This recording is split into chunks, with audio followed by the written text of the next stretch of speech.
अगर हम बात करें तो पिछला हफ्ता काफ़ी वॉलेटाइल रहा मार्केट्स को लेके। अगर हम कमोडिटी मार्केट की बात करें तो पिछले हफ्ते हमने काफ़ी उठापटक होते हुए देखी। हालांकि पिछले हफ्ते में हमने एक बड़ी गिरावट भी आते हुए देखी, फिर वहां से भाव संभलते हुए भी देखे, फिर वीकेंड में भावों में थोड़ी गिरावट रही और फाइनल लास्ट डे में हमने एक रिकवरी भी आती हुई देखी। तो कुल मिलाकर देखें तो पिछला हफ्ता काफ़ी वॉलेटाइल रहा और हमने एक रेंज बाउंड मोमेंटम हमने गोल्ड सिल्वर में आते हुए देखा। तो कहीं ना कहीं अगर हम देखें तो पिछले हफ्ते अगर हम गोल्ड की बात करें तो गोल्ड का भाव करीबन 1,49,375 के आसपास करीबन इंटरनेशनल मार्केट में $5,042 के आसपास बंद होते हुए नजर आए।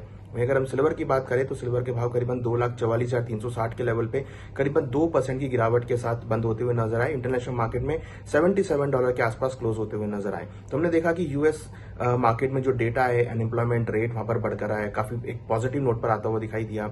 वहीं हमने नॉन फॉर्म पेरोल के डेटा एक पॉजिटिव फॉर्म में आते हुए दिखाई दी। तो उसकी वजह से एक डॉलर इंडेक्स में एक रिकवरी देखने को मिली, जिसकी वजह से गोल्ड सिल्वर में हमने करेक्शन भी आता हुआ देखा। मगर कहीं ना कहीं दोबारा से हमने जो यूएस का सीपीआई का डेटा था वो एक काफी सॉफ्टर नोट पर आता हुआ दिखाई दिया, जिसकी वजह से दोबारा से डॉलर इंडेक्स में गिरावट रही और लास्ट ट्रेडिंग डे में हमने एक रिकवरी भी आती हुई देखी। तो अल्टीमेटली अगर आप देखेंगे तो बहुत range bound momentum gold silver में देखने को मिली। अगले हफ्ते के लिए लगता है कि गोल्ड सिल्वर के भाव अगेन रेंज में रह सकते हैं। हालांकि अगले हफ्ते में यूएस मार्केट में एक दिन का हॉलीडे है, तो शायद उतना बड़ा मूवमेंट आपको ना देखने को मिले। एक range bound momentum gold silver में देखने को मिल सकती है। वहीं अगर हम बात करें गोल्ड में, अब important support, very short term support 1,48,000 के आसपास है, जो कि करीबन $5,000 के आसपास होगा। हाइयर साइड में जो रेजिस्टेंस है वो करीबन 1,54,000 के आसपास है, जो कि करीबन 5100 के आसपास होगा। तो ये लगता है कि रेंज बाउंड मार्केट यहाँ पे रह सकता है। सिल्वर के अंदर अगर हम बात करें तो $72 एक काफी अच्छा सपोर्ट है, जो कि करीबन 2,30,000 के आसपास के लेवल्स बनेंगे। वहीं अगर हम बात करें हाइयर साइड में तो $82, जो कि करीबन 2,55,000 2,60,000 के आसपास के लेवल्स बनेंगे। तो ये range bound momentum gold silver में देखने को मिल सकता है। हालांकि रेंज काफी बड़ी हो गई है, क्योंकि जिस तरीके का वॉलिटिलिटी हमने गोल्ड सिल्वर में देखी, तो लग रहा है कि आगे भी बड़ी बड़ी वॉलिटिलिटी आपको देखने को मिलेंगी। मार्केट अभी जो चल रहा है टोटली यूएस के डेटा के ऊपर चल रहा है, प्लस यूएस के डॉलर इंडेक्स के ऊपर चल रहा है, क्योंकि हमने देखा है डॉलर इंडेक्स में कहीं ना कहीं एक डिमांड, जो स्टेबल डिमांड है वो वहां पर जाती हुई दिखाई दे रही है, जिसकी वजह से डॉलर इंडेक्स में गिरावट देखने को मिल रही है और एक अनसर्टेनिटी का माहौल वहां पे क्रिएट होता हुआ दिख रहा है।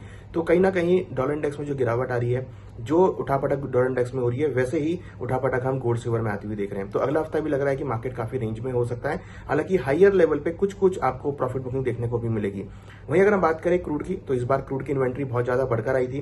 क्रूड के स्टॉक्स प्राइस बहुत बड़े, जिसकी वजह से हमने हाइयर लेवल पे क्रूड में गिरावट आते हुए देखी और डोमेस्टिक मार्केट में क्रूड करीबन 5,723 के आसपास करीबन 1.5% से ज्यादा की गिरावट के साथ ट्रेड होता हुआ नजर आया।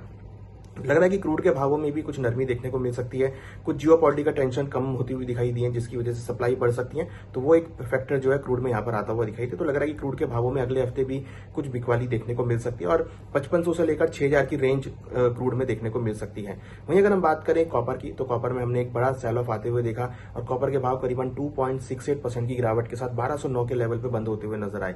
कॉपर में हमने देखा था कि ऑलमोस्ट 1181 के लो लेवल बने थे, वहां से रिकवरी भी आती हुई दिखाई दी। तो कॉपर में अगले हफ्ते के लिए जो रेंज रहेगी वो करीबन 1180 से लेकर 1220 के बीच की रेंज हो सकती है और इस रेंज में हमें लगता है कि कॉपर के भाव मूव कर सकते हैं। अगर सब कुछ सही होगा, सब कुछ ठीक होता है, डॉलर इंडेक्स में तेजी आती है, तो हमें लगता है कि इंडस्ट्रियल मेटल की डिमांड बढ़ेगी। बट अगला हफ्ता काफी रेंज बाउंड मोमेंटम रहने वाला है, क्योंकि चाइनीज मार्केट भी हॉलीडेज पे जा रहे हैं, तो उसकी वजह से कम वॉल्यूम्स आपको देखने को मिलेंगे। वहीं अगर हम बात करें नेचुरल गैस की, नेचुरल गैस में अगेन हमने स्टॉक प्राइस बढ़ते हुए देखे, नेचुरल गैस की इन्वेंट्री बढ़ती हुई नजर आई, जिसकी वजह से हमने नेचुरल गैस में भी गिरावट आती हुई देखी और नेचुरल गैस के भाव करीबन 8% की गिरावट के साथ 294 के लेवल पे बंद होते हुए नजर आए। तो नेचुरल गैस के अंदर भी गिरावट रही और लग रहा है कि नेचुरल गैस के अंदर आगे भी गिरावट रह सकती है। यूएस के में वार्म वेदर आता हुआ दिखाई दे रहा है, जिसकी वजह से डिमांड कम रह सकती है और यूएस की इन्वेंट्री यहाँ पर बढ़ती हुई नजर आ सकती है। तो हमें लगता है कि अगले हफ्ते में भी नेचुरल गैस के अंदर बिकवाली का माहौल देखा जा सकता है।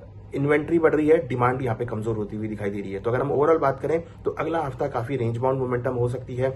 मार्केट टोटली डिपेंड करेगी यूएस डॉलर के इंडेक्स की मूवमेंट के ऊपर, बॉन्ड यील्ड के ऊपर और यूएस के आने वाले डेटा के ऊपर। साथ साथ डिपेंड करेगी किस तरीके से जियोपॉलिटिकल कंसर्न्स होते हैं, प्लस जिस तरीके से हम देख रहे हैं इक्विटी मार्केट में भी एक सेल ऑफ आता हुआ देख रहे हैं। एंथ्रोपिक एआई की वजह से हम इक्विटी मार्केट में गिरावट आती हुई देख रहे हैं, तो वो भी कहीं ना कहीं थोड़ा सा यहाँ पे रोल प्ले करता हुआ नजर आ रहा है। प्लस ट्रम्प साहब की टैरिफ की नीति मेटल्स को लेके वो कैसी रहेगी, वो यहाँ पर सबसे ज्यादा मेटल्स को सपोर्ट प्रोवाइड करेगी और कहीं ना कहीं उनकी नीति के ऊपर ही मेटल के भाव मूव करते हुए नजर आएंगे। तो अगले हफ्ते भी हमें लगता है कि मार्केट एक रेंज बाउंड मोमेंटम रह सकती है और सपोर्ट रेजिस्टेंस के बीच मार्केट घूम सकती है और हाइयर लेवल पे कहीं कहीं मार्केट को रेजिस्टेंस फेस हो सकता है।